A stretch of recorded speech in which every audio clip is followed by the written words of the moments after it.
le président Emmanuel Macron dit qu'il n'y a plus de France-Afrique. Vous voyez, c'est ça le mensonge.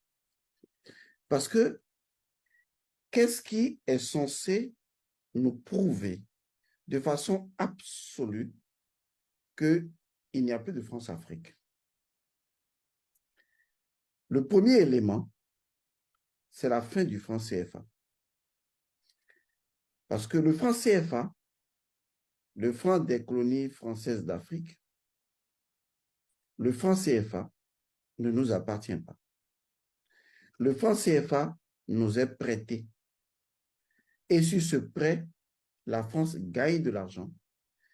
Le franc CFA est fabriqué par la France. Donc aujourd'hui, dans le Sahel, on ne sait vraiment pas comment les djihadistes ont des billets neufs de francs CFA qui ne passent pas par nos banques centrales.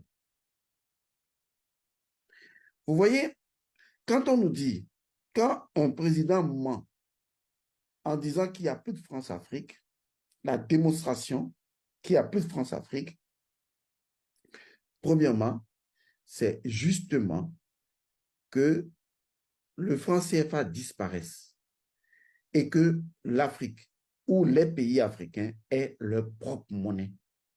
Car qu'est-ce que la monnaie? C'est l'énergie vitale d'un pays. Notre énergie vitale ne nous appartient pas. Notre énergie vitale appartient à la France. Donc, comme me disent, il n'y a plus de France-Afrique, je dis c'est faux. Donc, c'est un mensonge. En fait, c'est comme nous mentir en nous disant que la chose n'est plus là, pendant que la chose est là, sous plusieurs formes. Deuxièmement, nous savons tous très bien comment nous avons été colonisés. On a appris à l'école le système des 3 M. Nous avons encore des bases militaires en Afrique. Et on nous dit que la France-Afrique n'est pas terminée, que le néocolonialisme est terminé, puisque la France-Afrique, c'est justement du néocolonialisme. Troisièmement, où se trouve notre identité? Puisqu'en fait, à travers les missionnaires, on nous a fait croire que nos propres traditions, on ne doit pas y penser. On doit penser à nous à travers le culto culturel de l'autre. C'est ce que nous avons fait tout le temps. C'est pourquoi tous nos enfants sont perdus. C'est pourquoi nous avons même des traîtres en Afrique et des présidents traîtres en Afrique. Ce n'est pas leur faute.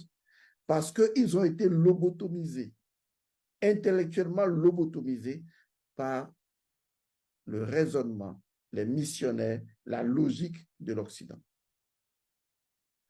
Et on me dit que la France-Afrique est terminée. Mais non, il y a un souci là. Et je peux citer autant d'exemples que possible.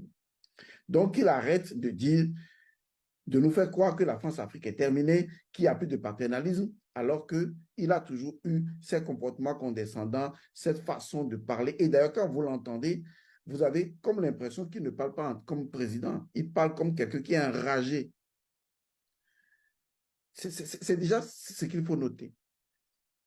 Deuxièmement, il dit que la force Barkhane a été un succès. Bon, ça dépend du point de vue où on se trouve. Hein.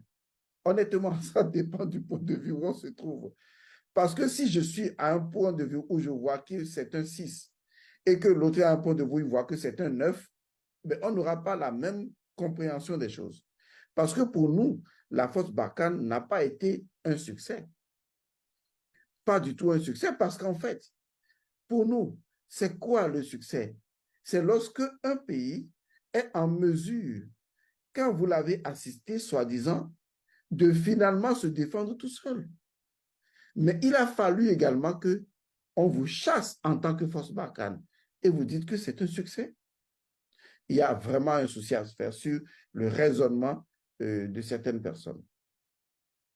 Il y a un élément de langage qui est ressorti dans la vidéo. Il dit qu'en fait, la situation au Niger est liée à un règlement de compte ethnique. Vous voyez un peu comment ça se passe? Diviser pour régner. Créer des murs de Berlin. Se partager l'Afrique. Il parle de règlement de compte ethnique. Non, mais soyons sérieux. Est-ce qu'il y a de règlement de compte ethnique au Niger? À ma compréhension, je peux être ignorant et je l'admets vraiment, mais je pense que non. Mais nous avons pourtant un terrorisme qui est financé, qui est entretenu, des terroristes qui ont des armes, les armes qui sont difficiles à acheter, tellement qu'on n'en fournissait pas aux autorités maliennes, burkinabées ni nigériennes, mais que les terroristes ont. Lesquelles armes? On connaît leur production parce qu'il n'y a pas d'industrie de production d'armes sur ces pays-là, dans ces pays.